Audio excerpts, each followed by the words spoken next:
Throughout the centuries, there have been many people who were condemned to die for the most brutal of crimes. Many murderers such as Ted Bundy and John Wayne Gacy were executed for the evil sprees in which dozens were killed. Women were also killed, with Aileen Wuornos and many others being condemned in recent decades. However, one woman who became the first woman in over a century to be executed in Texas was Karla Faye Tucker, who committed a couple of murders using a pickaxe as her weapon during a burglary. Her crimes were particularly brutal, and for this she was taken into an execution chamber in Huntsville in Texas after being on death row for 14 years. But what is the story of her execution? Join us today as we find out, and to support our channel, please make sure to subscribe. Born on the 18th of November 1959 in Houston, Texas, Karla Tucker had a very difficult childhood. Her parents' marriage was failing, and she was led down a bad path, and she began smoking at the age of 8. She also learned that she was a result of an affair, but by the age of 12 she also started to take drugs, and her mother also forced her into a horrific line of work at just the age of 14. She began to travel round with her mother as a rock groupie following different bands, but at the age of 16 she married a handyman.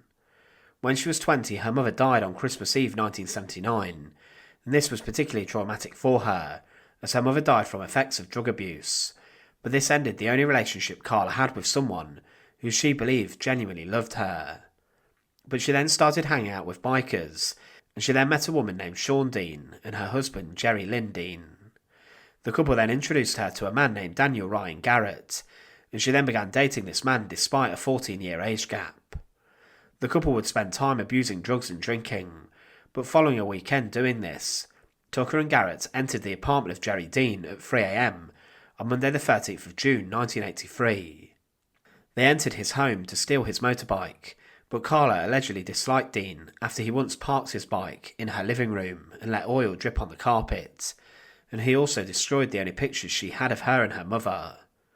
When they entered the apartment, they found that Jerry Dean was asleep.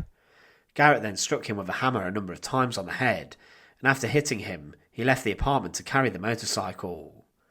Karla remained in the bedroom, and the blows Garrett had dealt to Dean caused him to make a strange noise. Karla wanted to allegedly stop him making this noise, and she picked up a 3-foot pickaxe which was lying against the wall. She then began to hit Dean. Garrett then came back into the room and gave Dean a final whack to the chest. Karla then realised there was a woman who was hiding under the bed covers against the wall. This was Deborah Thornton, who Jerry Dean had picked up at a party earlier. The two women then began to fight as Karla picked up the pickaxe, but then Garrett came back in and separated them. Karla Tucker then hit Deborah with the pickaxe again, and it embedded in her heart. The victims were found the next morning, and it took 5 weeks for Karla Tucker and Daniel Garrett to be arrested. Karla went to trial in April 1984, and she was judged by a jury of 8 women and 4 men and a female judge. The defence called no witnesses, and the jury took just over 70 minutes before convicting Karla of murder. The trial then came to the penalty phase, and the defence claimed that a woman, psychiatrist, testified that Karla had been a drug addict, and that this meant she was not of sound mind when she committed the crimes. She had allegedly not slept for 3 nights too, and had taken drugs and drank the night of the killings. Karla later said on the stand, "I did not see the bodies, I do not remember seeing any holes or blood." But after 3 hours of deliberation, she was sentenced to death and was to face a lethal injection. She was referred to as the Pickaxe Murderess. Karla then spent the next 14 years almost on female death row in the Mountain View unit at Gatesville Prison. She went for a number of appeals and a final appeal to the state governor George W. Bush for clemency, but this was all rejected.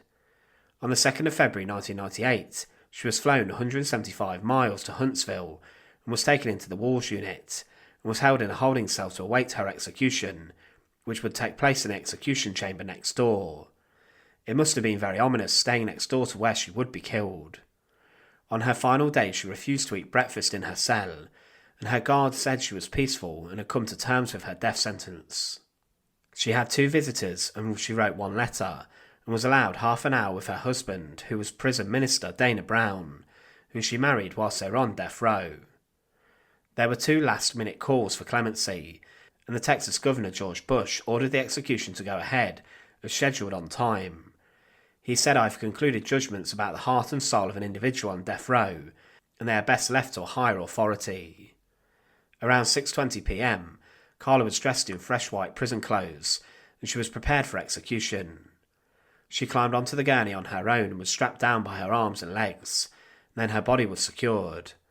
Her arms were placed into the sideboards, and then the lethal injection was prepared. She was wheeled into the execution chamber, and she was asked if she had any final words. She said, "Yes, sir. I would like to say to all of you, the Thornton family and Jerry Dean's family, that I am so sorry. I hope God will give you peace with this."